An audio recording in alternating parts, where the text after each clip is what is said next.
after. Midnight.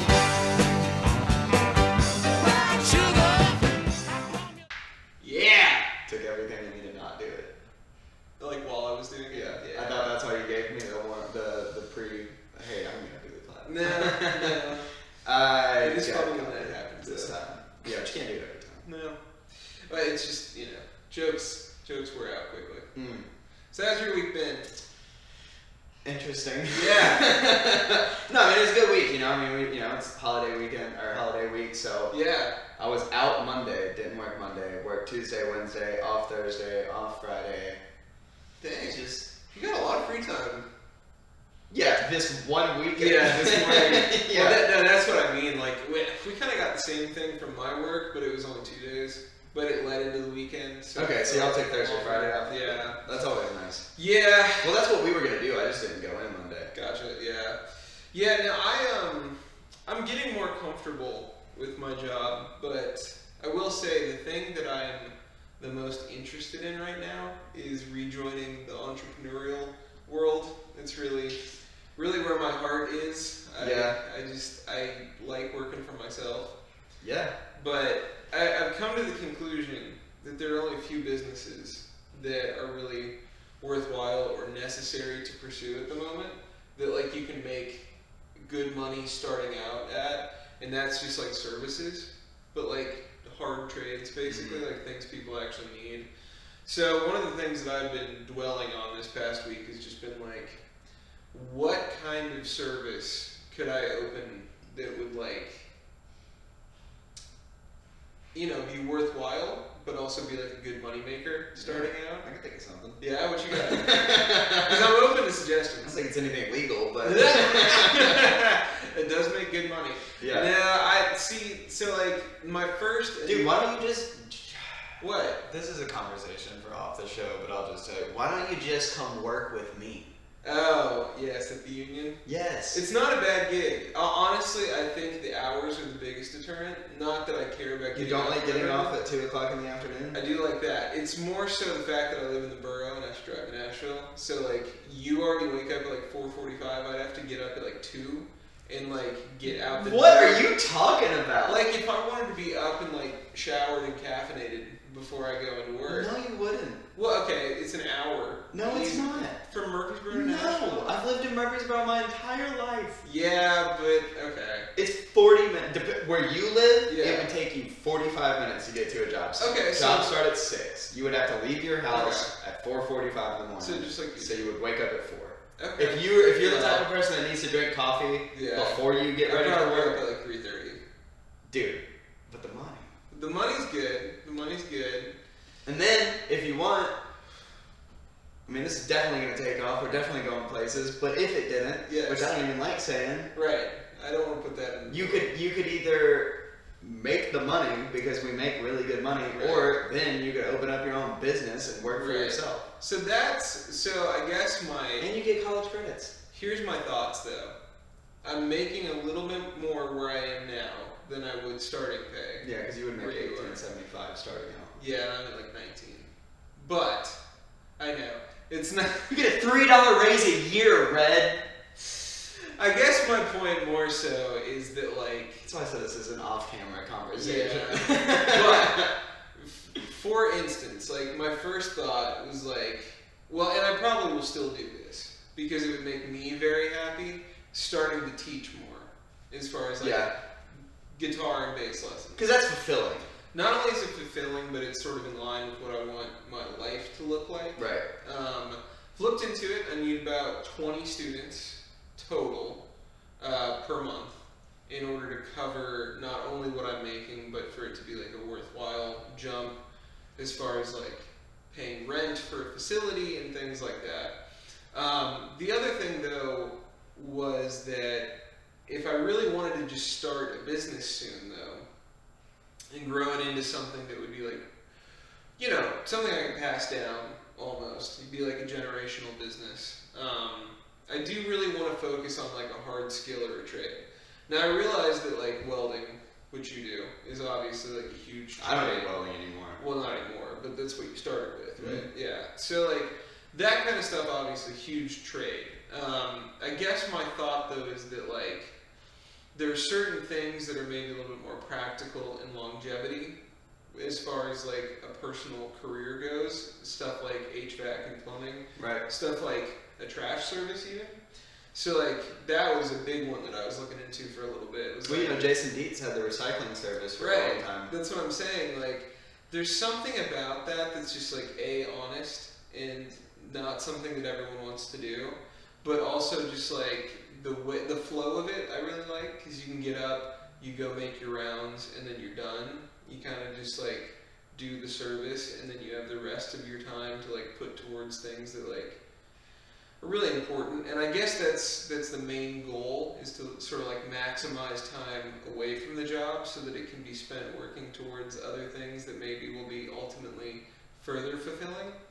But it's hard to do when you're just like already at a position that takes up a lot of your time, 45 to 60 hours a week, and then you need the time to jump into it. It's kind of one of those things where like you have to be able to have the free time to jump directly into it. Yeah, I feel like I'm at this crossroads right now where I either like do the like job thing and I like go in and try and make the absolute best of my career and try and like maximize potential at this particular situation, or I do a very risky step and move into something that's totally my own, that's hyper volatile, that could fail, but it's also something that I could take a lot of pride in, that I would know all the numbers of, that I would be working at diligently, that I would be marketing, that I would be putting my own name behind.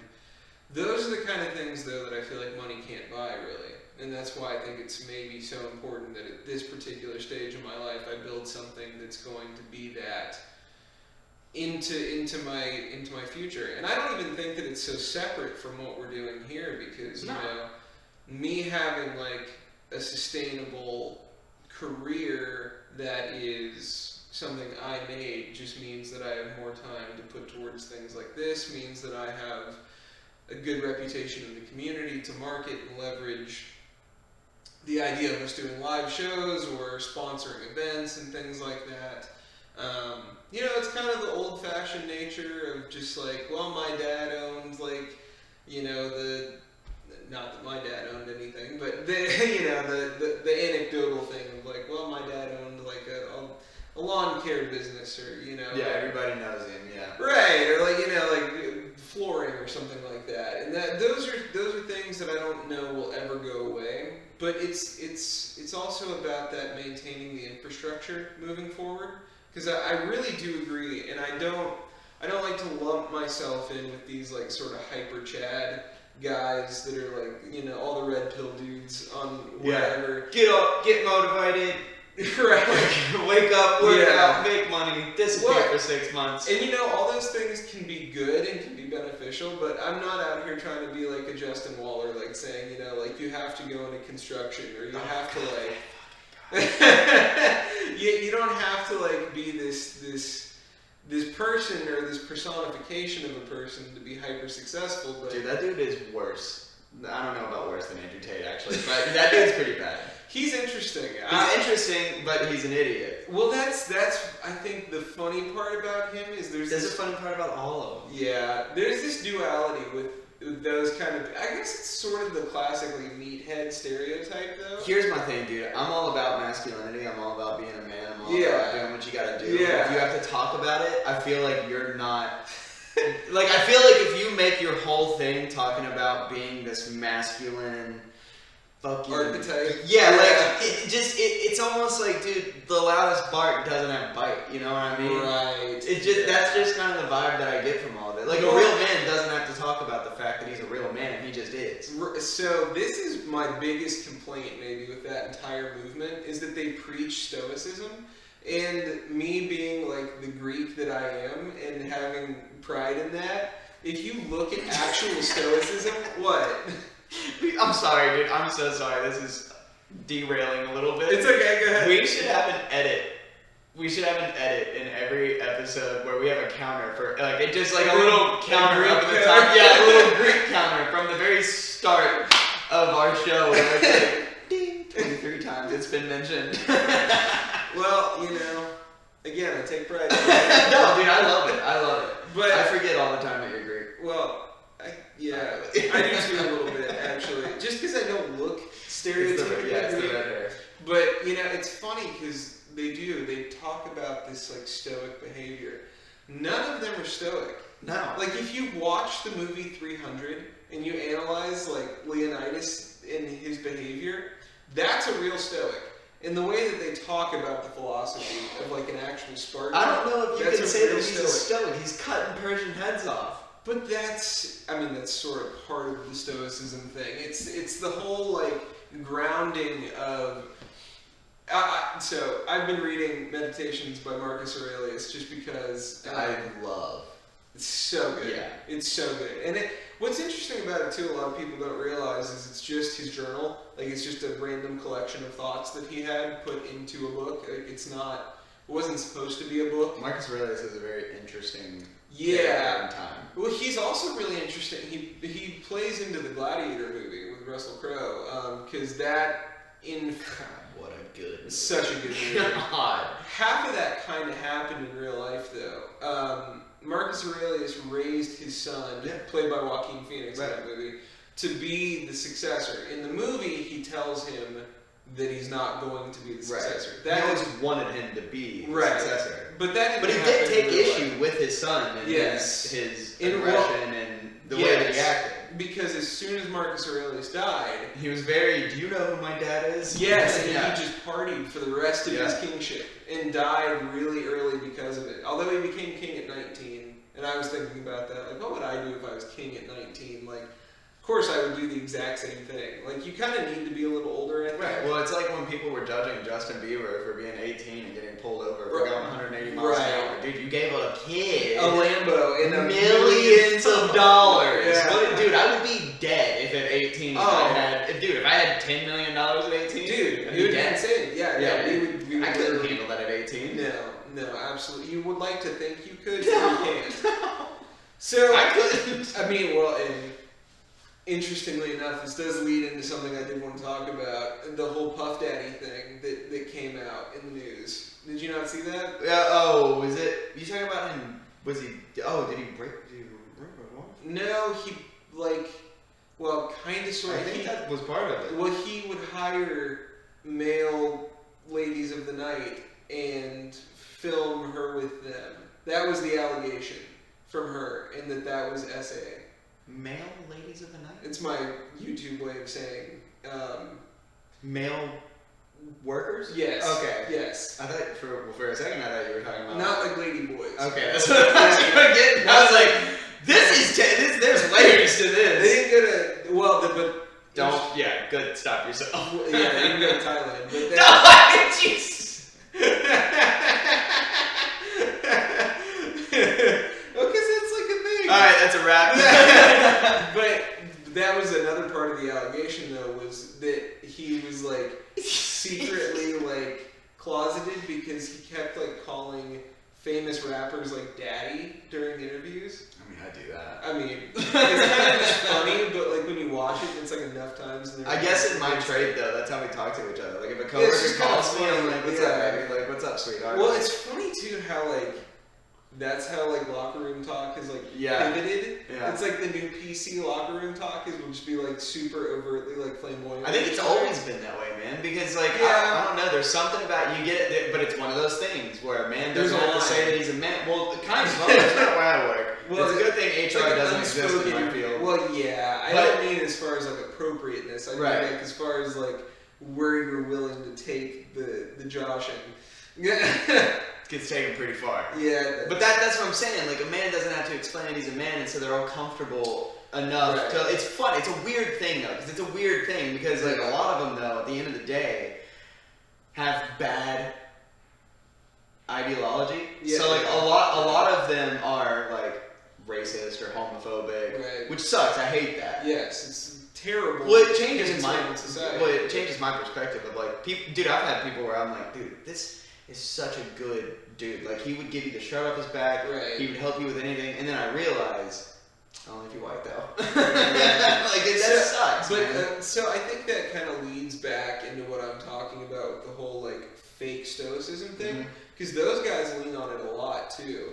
they have this sort of like very manly man nature about themselves, but what they don't realize is just how incredibly fragile it is, especially in a sense like that, because it's not easy for it to be performative when it also conflicts with natural ethics. Because I think we all agree on a moral level at this point that those things are completely wrong and abhorrent. The problem, though, is that they still want to have this like performative pride about the whole thing. And I think that that's one of the biggest downfalls about this whole red pill thing and this masculinity movement that may or may not live in that toxic masculinity realm, which is that, what? Nothing. Which is that people tend to be more performative than they do true to an actual ethical or morality center. Because like Marcus Aurelius talks about how like one of the true tests of Stoicism is being in the rain. Because you can either be annoyed by the rain and feel the cold, and you can be mad about the pain that you're going through incidentally in that moment. Or you can say, well, I'm just glad that I'm alive and have sensation enough to feel the rain on my skin, because there are people that don't have that ability and that gift. What a hard thing to like. But that's like a very tangible thought experiment. So it is, and that makes me think of I almost called him Pete Wentz. That's not his name. Pete Holmes, the comedian. I was about to say, yeah. Yeah. So Pete Holmes was on a podcast recently. Are they both comedians though? No, Pete Wentz is the bassist for Fall Out. Oh, you're right. Yeah. So Pete Holmes was on a podcast, and they were talking about like a navigation app, and this really reminds me of that. Is he was like, you know what? I fucking hate navigation app. Yeah. What's the point? What is the point? If you know how to get somewhere, what is the point in trying to find the fastest route? What are you saving yourself? Why is everybody so convinced that they need to get there 5 minutes earlier? Because what are you doing with that 5 minutes? Right. What is that 5 minutes saving you? What is so bad about being in traffic? What's so bad about it? Why is it so annoying? What, are you scared to sit there in your own thoughts and to like really think about the person that you are and where you're at? Listen to some music. Listen to a podcast. Yeah. Enjoy yourself. Why do you need to get somewhere 5 minutes earlier so you can get on the couch quicker and start doom scrolling through TikTok? Like, and it makes a lot of sense. And I've been trying to think about that. I've been trying to think about that because I get pissed in traffic. Yeah. I'm annoyed. Why are we not moving? Yeah, you really do.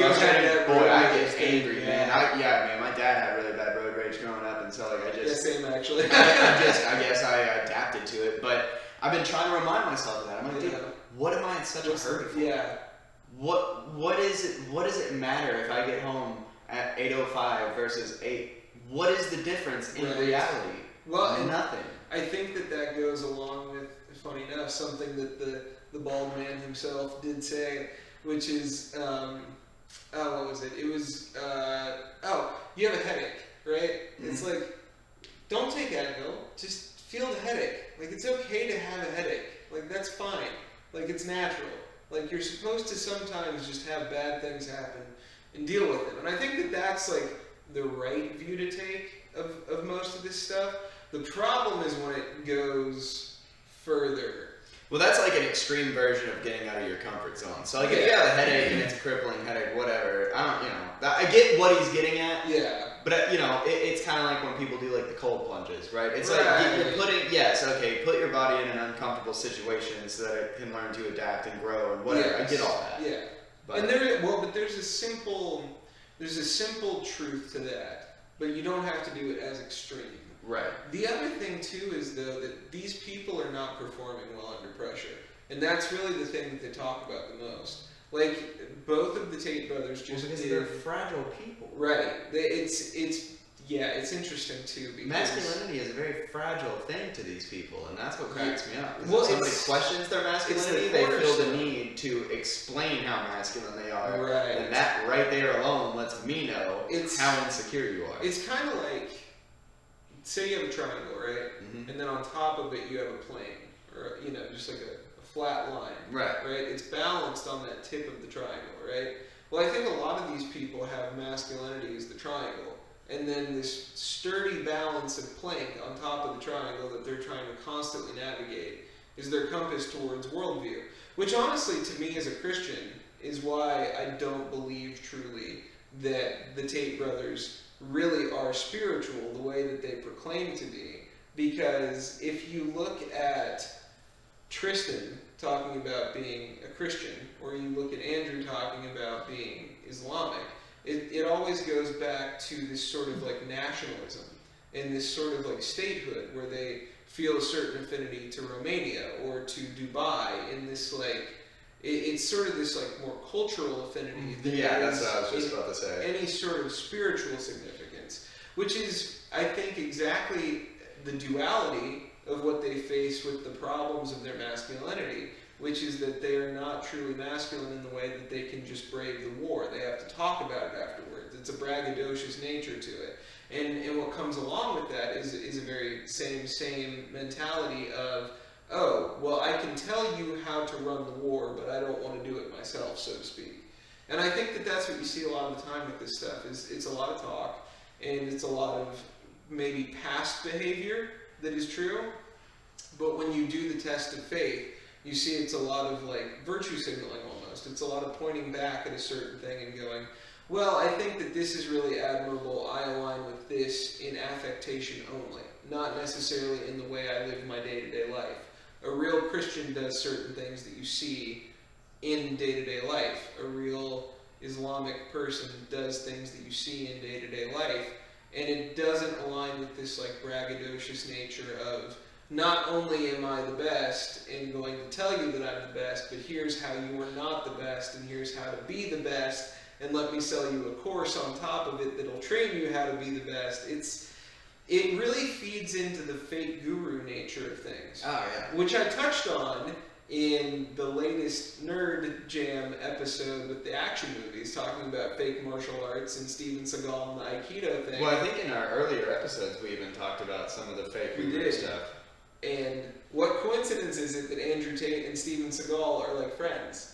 And are they? Yes. I didn't know that. Yeah, and Andrew Tate is always bringing up Aikido as like a joke because he has an affinity for Steven Seagal and this like bullshit martial art. And the reason he likes it, I think, really is because it's manipulative on a certain level. It's easy to go, I'm a master at Aikido, and you can do some like judo moves to like fake an approximation of what a functional Aikido might look like. But Aikido in its truest form is never going to be a functional art form, just as their masculinity or their version of it is never going to be a functional version of masculinity because it's far too performative. Yeah, it's for cameras. Yeah. That's what it is. Yeah. It's camera karate. Yeah, it's camera karate. That's a great That's what it is, dude. I love that. I'll tell you, Tom, not that... Oh, please let's bring up how I could beat Tom Cruise again. No, not that. If you learn Aikido, you might. So not that Steven Seagal ever held a high standard in my mind. Just or because, anyone's. Yeah, my dad loves Steven Seagal. He still loves him.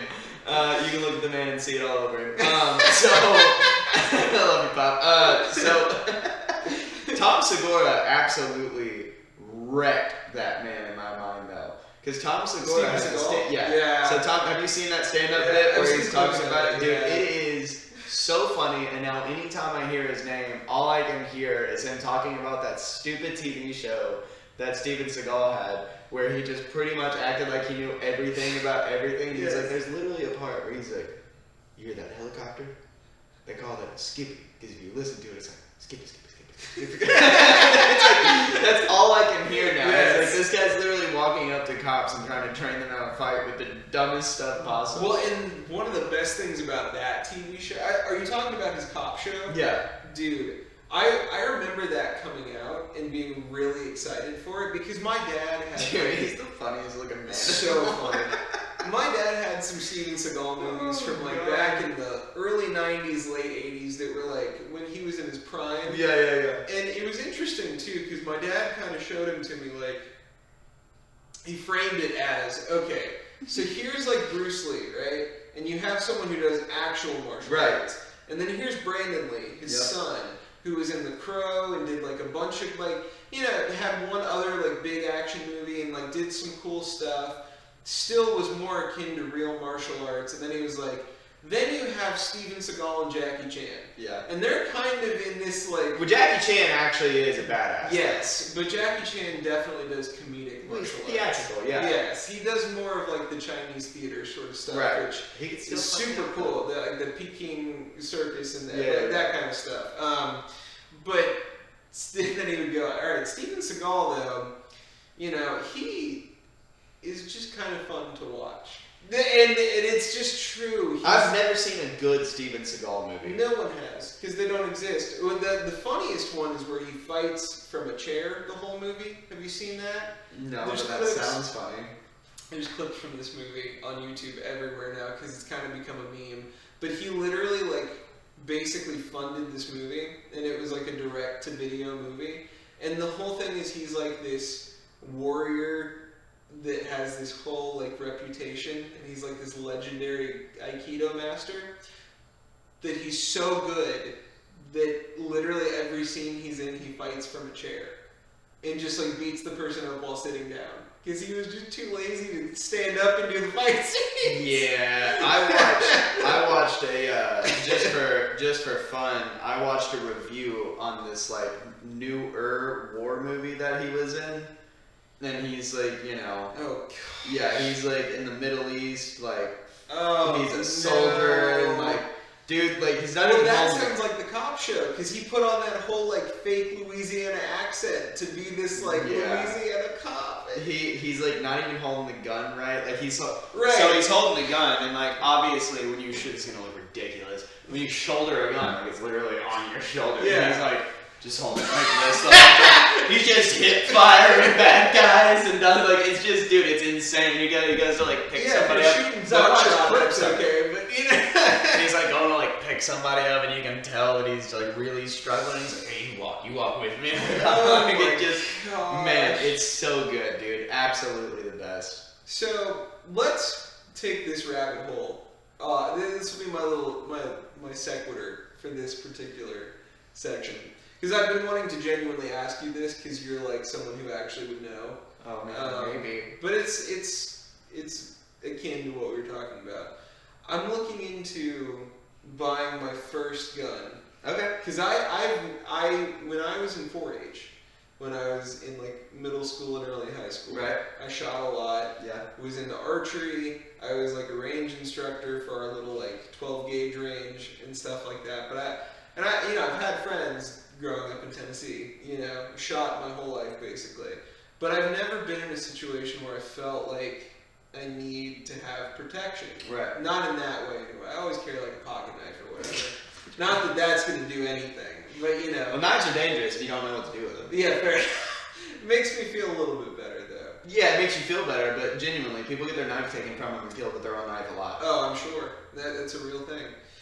But I guess, having a wife and going out and, just kind of being, more in social circles and in, going out and being an adult, I'm more interested in self-preservation, I guess, now that I have things to live for. Right. Well, it's better to have it and not need it than not have it and need it. So, and I found out that Tennessee is now constitutional carry. Yep. So you don't have to have a permit to conceal.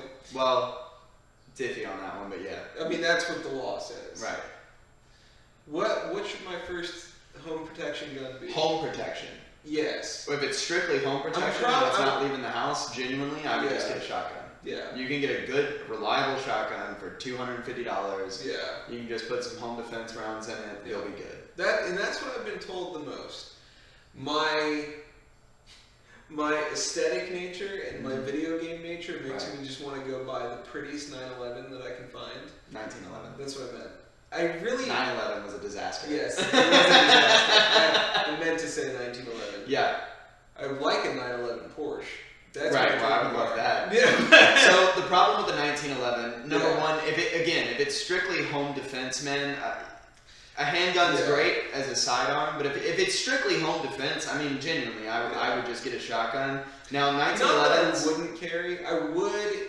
like in my car probably, but I'm not gonna like go into the club strapped. Well, you can't legally. You can't drink and have a gun. That's what I'm saying. You'll go to jail. Yeah, there's just no reason. You'll never be allowed to carry a weapon again. There's no reason for any of that. Which is why I'm saying home defense. Right, so home defense, shotgun. 1911s are cool. It's not, I love 1911s. It's not something that I would carry. It's a gun that I would like to have. Right. But then again, to have a good 1911, you're spending thousands. I mean, I would say $700 to $800 you can get a pretty good one. Yeah, but I've seen it for like $1,900 new. Right. Well, yeah. So that's more of like the 6 Hour Kimber stuff like that. You know, which are great. I mean, that's like that's what you want. Like that's great. Or like Colt, like that. You want that. Yeah. But you know, I mean, you can get like a what is it, Rock Armory or I think that's what it's called, Rock Armory, and they have a 1911 for like $350. Yeah. But you don't know how it's gonna act. Right. If you're looking for a handgun. Yeah. I mean, listen, I hate to say the G it. word. I hate to say the G word. It's not my favorite. You can't go wrong with a Glock. Yeah. You can't go wrong with CZ, in my opinion. I think CZ is a great weapon. CZ 75, love it. CZ P10C, love it. PCR, love them. That's the Police Czech Republic. That's what they carry. Right, Great weapon. Now, aesthetically, though. Aesthetically, my favorite gun right now is the CZ 75 PCR. Okay. Cool. It's an all steel frame, 9mm. It's beautiful. Yeah. Now, 6 Hour makes the... Sig makes some cool stuff. Oh, yeah, great guns.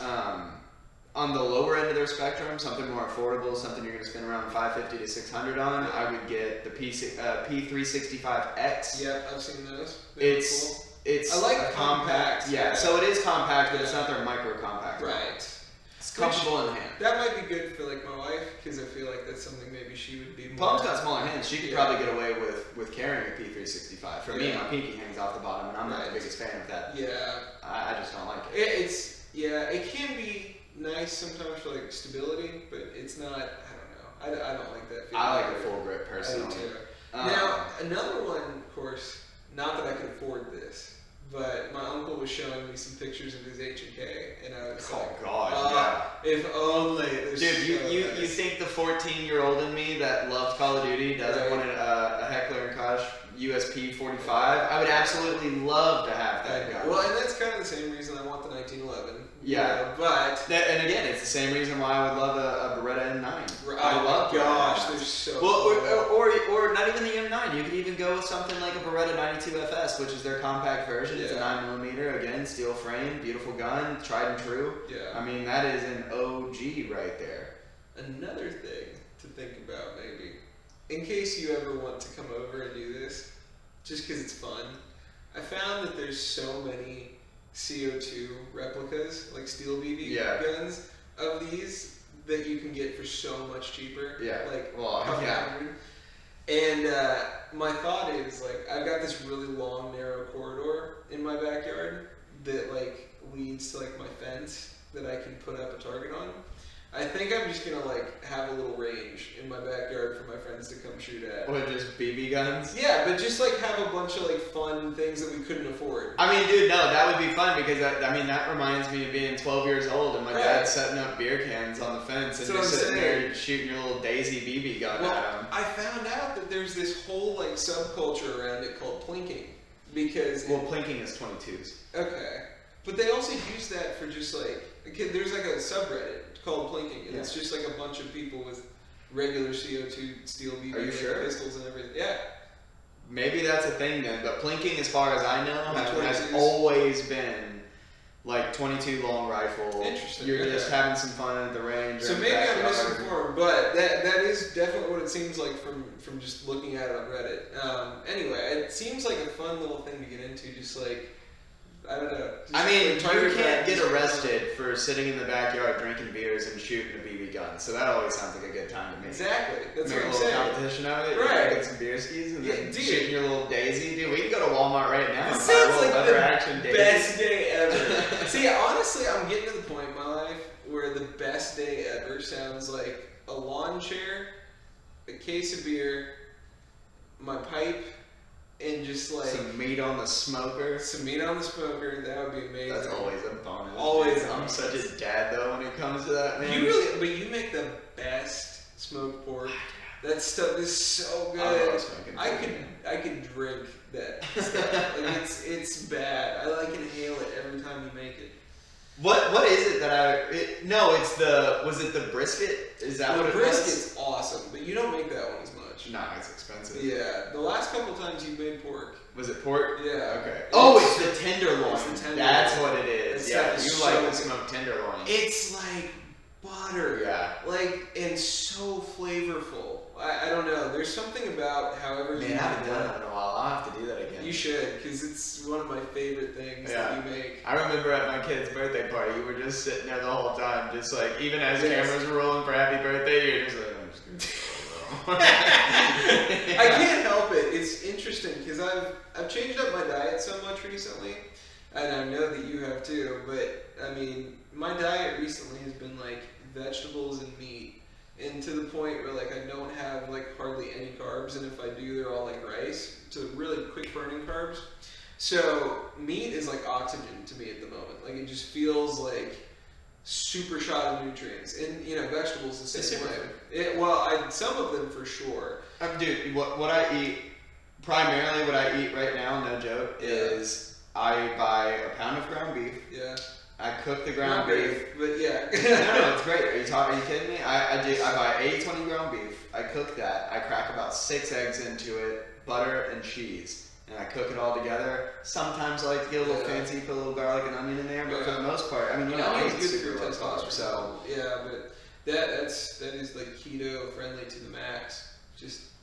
It would eat, like, put it in patties and just, like, take it? I just scramble it all together, dude. I just make, like, a taco ground beef mixture of just, it's just ground beef, eggs, cheese, do you put it on butter. anything, or you just, like, Sometimes I'll put it on low-carb tortillas. A lot of times just put it on a spoon, dude. Yeah. Stuff like that. Dude, I love the keto diet as far as, like, quick fat loss. It makes you look good. It does. It does make you look good. It's not sustainable.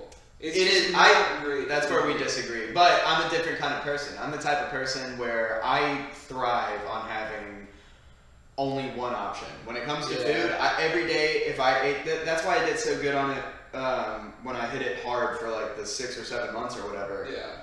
The only reason why I stopped is because I had a baby, and at a certain point, it's just like you gotta eat what you eat. You know what I mean? Like when you have a newborn, dude. You're lucky to get some ramen noodles in you, man. Like so that's why I ended up quitting. But to me, it's super sustainable, but what I have noticed... Well, I think that the science has said that the ketosis state is not good for you to stay in for very long. Yeah, but they also said for a long time that saturated fat causes heart disease, and the CDC quietly removed that from their list of causes of heart disease on their official website, if you didn't know. I didn't know that. You should watch a free movie on YouTube called Fat Fiction. Okay. And it is I've watched it like 3 or 4 times. I find it extremely interesting. I'm very passionate about this stuff, though. Yeah. So, but what I have noticed, and I cannot deny, and I don't care what anybody else says, I am stronger with carbs. So without carbs, I feel good. I have the clear mind, no brain fog. I have the energy levels.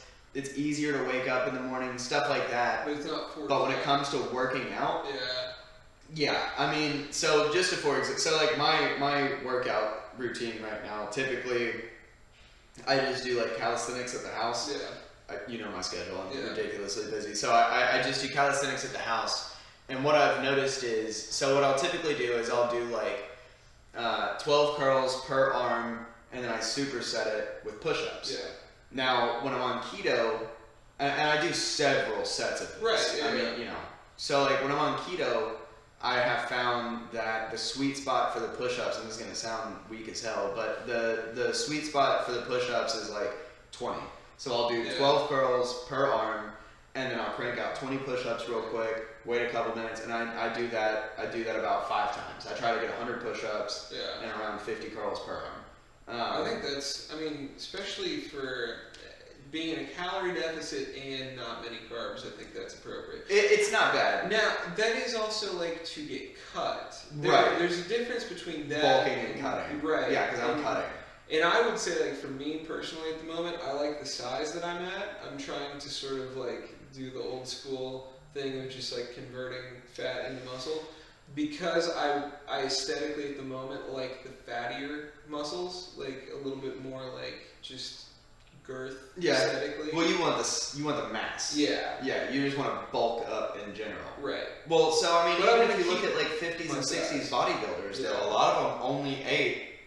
So what's his name? Vince Vincent Giovanni or something like that. He coined the steak and egg diet. That was his thing. Yeah. 5 days a week, all he ate was steak and eggs. Yeah. And then he would and that'll keep you. Yeah, and then the carb loading is interesting though, because it does fortify your stomach. It makes your muscles pop a little bit more because there's just that padding. Water retention. Yeah, it's a lot like what people do with that super horrible like oil stuff that they inject. I forget what it's called, but it's got a name. I mean, yeah, it's the oil. I don't know what it's called either. It's super bad for you. Yeah, but if I eat carbs though, like around Thanksgiving, right? So like, obviously I'm a human. I'm gonna eat Thanksgiving steak. Yeah. Dude, I was crazy. I looked different a couple days ago. Yeah, right. Yeah, I'm kind of trying to get it back on. Yeah. I mean, I went from doing like the 12 curls, 20 push-ups to doing 15 curls, 35 push-ups. Right. And like it was just so much easier to get those extra 15 out per set, and it's just like, oh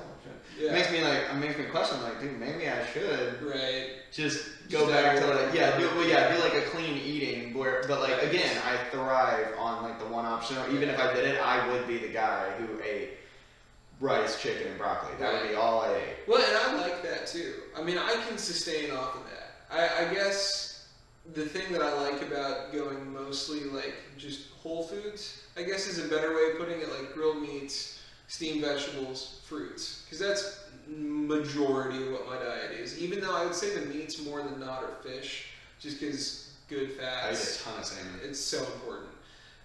Especially, you need to go to Kroger and get the pre-smoked salmon fillets. Oh yeah. Not the locks. No, I know what you're talking about. Okay, I was gonna say I'll show you them. I got them in the fridge. No, they're good. I definitely got the keto ratio yogurt. I don't care if you're keto or not. That is the best yogurt, dude. It's high protein. Yeah. There's like pretty much zero carbs. That's true. That is the only dairy that we have a lot. Is like just full fat Greek yogurt, like normal. I love yogurt. So Greek yogurt's great. And I even like original unflavored Greek yogurt. Oh, me a lot too. of people are haters, dude. I love that. A sour with a little bit of fruit in there. It's good. I used to make a salad dressing with it all the time. Oh yeah. Yeah, I would do Greek yogurt, salsa, a little bit of lemon, yeah, and then I can't remember the other stuff. But like, did you just mix it all up? And oh my god, it's so good. Well, is there anything else you wanted to hit before we close out? We don't have to talk about it long, but I do want to say something that I have been doing this week. Number one, I watched that new movie, Talk to Me, the scary movie. Did you ever hear about that one? Mm-hmm. So, dude, oh my god, I wanted it to be good. All the reviews on it were great. No.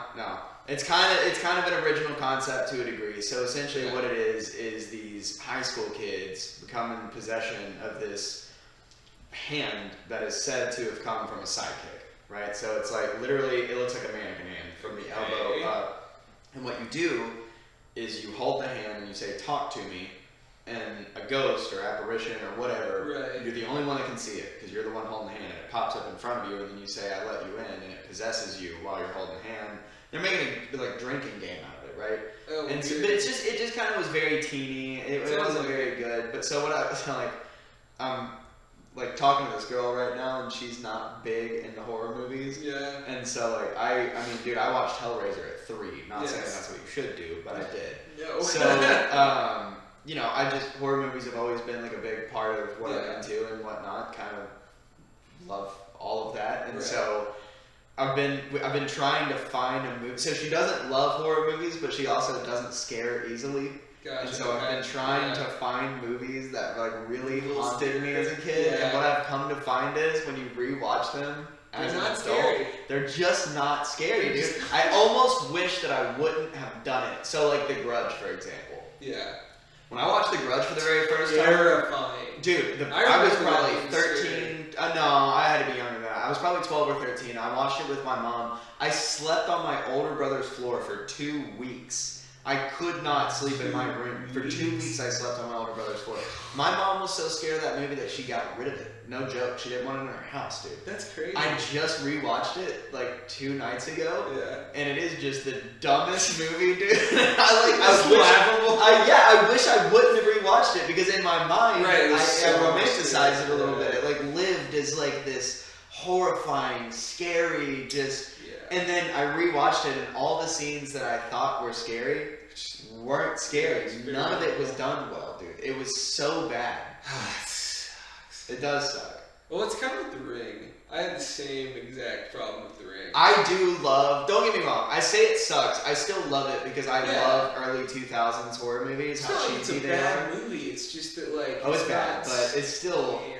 Yeah, no, it's definitely not scary. So I'm going through like a mental list and trying to find movies that I can like have her watch. Have you come up with a good one yet? Since? So I really like the Sinister movies. I really like the Conjuring movies. The early ones they are have really good jump scares. Good jump scares. Yeah. Lights Out's a good one. It's on Netflix. Yeah. Very jump scare. Seen that one. A lot of people thought that It Follows was a really scary movie. I didn't think that one was really scary. No. Interesting concept to a degree.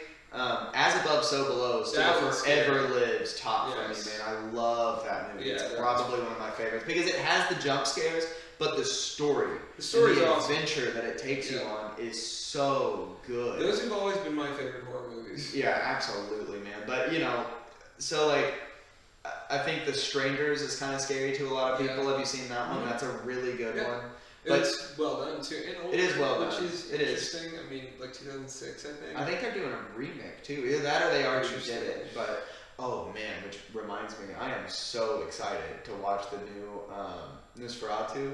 Oh, dude, yes. Because Willem Dafoe's back in it. Yes. So I'm curious how they're going to do that. I'm curious because Yeah. Bill Skarsgård is also in it. So I would have to believe that Bill Skarsgård is going to be Nosferatu. Yes. But Willem Dafoe. He was Nosferatu in a different way, though. Because that movie was about them trying to make the movie Nosferatu, and then they ended up accidentally casting a real vampire who was played by Willem Dafoe, and it was supposed to be fake lore for the actual 1920s movie. Okay. The best version of it thus far, in my opinion, is the Klaus Kinski version that came out in the 70s. It's this really... That's the one that Tumblr was littered with. So pretty. Yeah. It's such a pretty movie. But it's also like gothic horror in the way that it's horrific but romantic. And I really like that stuff. I really like... Like Addams Family? Yes. Yeah. That is so up my alley. There's something about that, like, vampire erotica that, like, I really love. You and every fucking housewife, dude. Yeah. Are you kidding me? Yeah. Man? Every middle-aged... Any middle-aged wine mommy drinking her fucking... It's very, like, 50 Shades of Grey, I guess, in the same, like, mindset, I guess. But I don't like... that stuff, I don't know, it's weird. No, I get what but you're I saying. love the aesthetic. I get what you're saying. That sort of like dark romance. Well, yeah, it's gothic romance. I mean, that's what it is. Same thing with It's like Twilight. Dracula. I also like Twilight, so I guess it makes sense. Yeah. I don't know. Yeah, I don't know. It's fun though. It's fun trying to compile a list of movies to see someone else get scared. Though. It should be good. Hopefully they'll make a good movie. I hope so, man. I love Bill Bill. Skarsgård too. And I think that Bill he's Skarsgård's really great. good at what he does, and I love his brother. I mean, his brother's a Yeah. great actor. Oh, He was yeah. in True Blood. Yeah. I loved True Blood. Though, True Blood's great. True Blood was great. True Detective was also great. True Detective is also really great. That or Except for like the third season was not so great. what is the one on Netflix? Mindhunter. Mindhunter's really good. That's a good one. Oh my gosh, I also have to just touch on this since we're on the movie thing. I watched all of the John Wick movies recently. Oh god, all four of them? Yeah, and I'm about to get into the Continental TV show, and let's just say that I love John Wick. It's I didn't think I was easy gonna to like digest, it. man. It's so easy. Well, it's so so okay. good and easy. It's a little Fast and Furious because just they've made so many of them now. And dude, every movie's the same. Number it's the 3 exact was the same one that thing. hit me the most like that. 4, I felt like was new enough and different enough that it had a little bit of life breathed back into it. Yeah. 2 was really good. 1 is like perfect. Oh yeah. 3 is the one where I was like, okay, this looks a little like shot on video. I'll always support anything Keanu Reeves dives in. Yeah, I will always support Keanu Reeves. Love him. He's a genuine good person. It's been documented many times. I obviously don't know him personally, but he actually embodies the Stoicism very well. He's just this quiet guy that does what he's supposed to do and is nice to everyone. And I love that's seeing what him Marcus different Aurelius talked about. He's so funny, unintentional. So like, well, I guess it was intentional, but so like one of my favorite movies on Netflix is Always Be My Maybe. Have you ever watched that? Yes. So yes. good. The Yeah, Keanu you did Reeves that in scene. your top 10 romantic comedies. Yeah, So absolutely you should love go that check movie. out if you haven't already. Hey, good plug. Yeah. Keanu Reeves is in that movie. He makes a Yeah. cameo, and it is just the funniest scene because he's this like, Well, and he he plays was Keanu villain Reeves type, in yeah. the movie. Yeah. And he's very pretentious, and it's really funny to like Right. watch him do a get into like caricature. yeah. It just big Keanu Reeves fan. Me too. Dude. I even like Speed though. Speed was fun. It's fun. It's a fun movie. Yeah. Don't watch the second one. No. Or the third one. Yeah, no. Or Tremors. Yeah, Stop yeah. at the first one. You know, There's a lot of movies you could say. yeah, right. Pretty much anything. Starship Troopers. Definitely stop at the first one. Yeah, or just Or just don't stop. watch it. Yeah. I mean, but then again, gotta love Starship Troopers. So fun. It's a great movie. Neil Patrick Harris just being a goofy, weird bad character. Is Charlie Sheen in that one too? I think so. I think he's in that one. Yeah. I think it's not Dak Shepard, but it's the other guy that was. I love in the Dak World. Shepard. He's a great dude too. Yeah.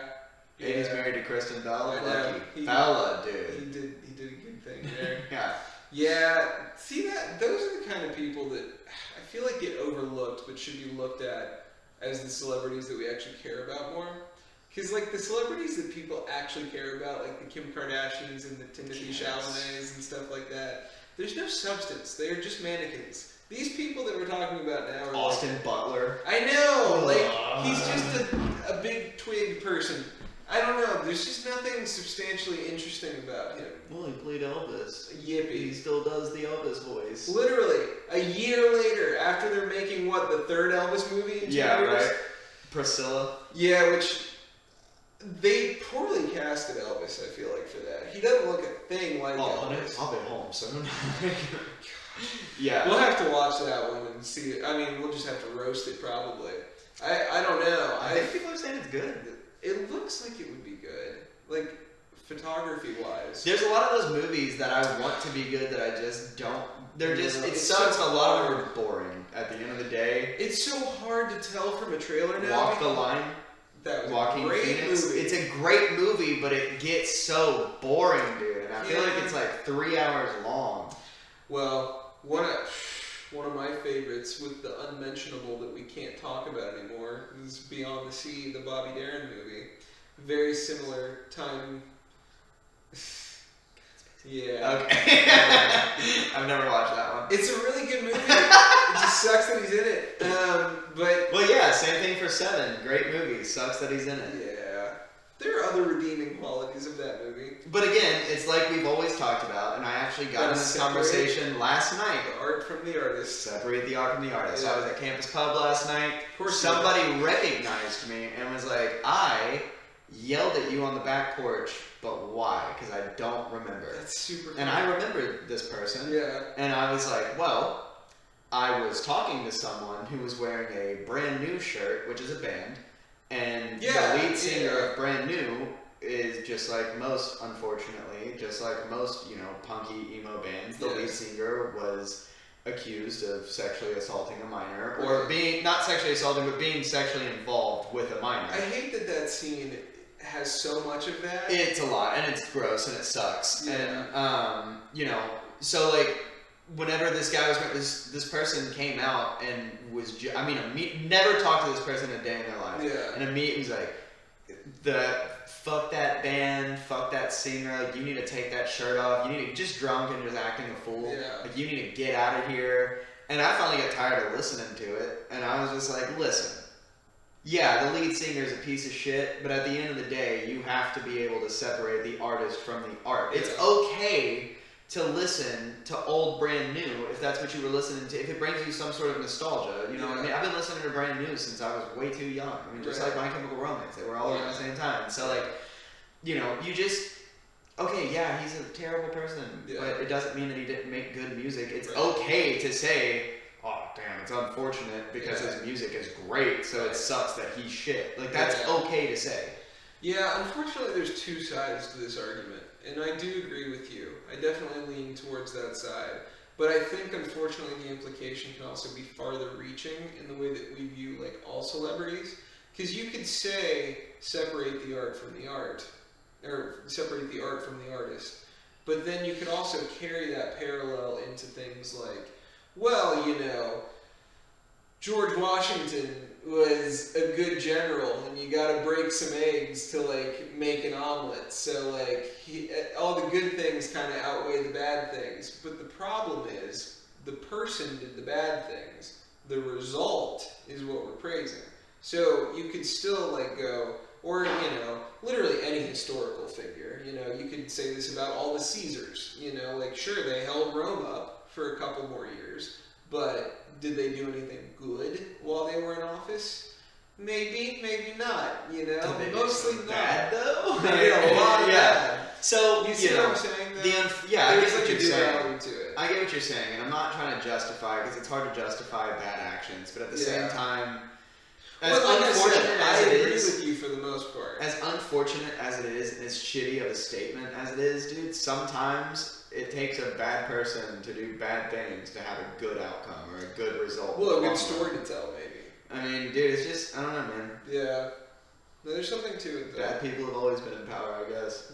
Or they empower other people. This is kind of something I've said about, like, this red pill movement of, like, hypermasculinity. Like, don't think that that's the end goal. Don't think that that's the good, northern star that we should be following. It's already dying off a little bit. It is. Unless you seek it out or watch it enough to where your algorithm absolutely is taking a hold by it. I mean, before you would get on TikTok or YouTube Shorts, and even if you didn't watch Andrew Tate, you had to see him every single day. Right. Now, I can't remember the last time I saw an Andrew Tate clip. Right. I cannot remember. Well, except for the fact that he was just on Piers Morgan this week. And was he? That kind of blew up. Okay, well, that'll probably resurface then. Yeah, but... What is that, his second time on there? Third? Yeah. I think Pierce just likes him at this point. Right, yeah. I mean, Pierce has definitely gone more hyper-conservative recently. Which he's always been... More so, but he was still on the fence, right-leaning. He still was that sort of like Euro leftist like idealism, but I think Piers Morgan just likes to play devil's advocate. He does. He's a good interviewer. That's why. He makes interesting content. But the thing with that, I think that there's like a catalyst sometimes. Sometimes you need to have the villain in order for the hero to emerge. That's sort of like the whole like Batman joke. There wouldn't be Batman without the Joker, right? Right. So I think that there's always like an antithesis to the antidote, and really the main thing is like finding your direction in that, especially with like art, because like you can look at someone who's like severely messed up. Say like Johnny Cash, for instance, was not necessarily a good guy, but had like some of the most impactful folk music of his era, right? So I think that that's like a good understanding of like Johnny Cash made art because of his disparity that went on to foster and maybe like inspire a bunch of younger people coming up that may have taken a different path, maybe didn't want to end up in prison or any of the other things that drugs and alcohol. Right, it's just like.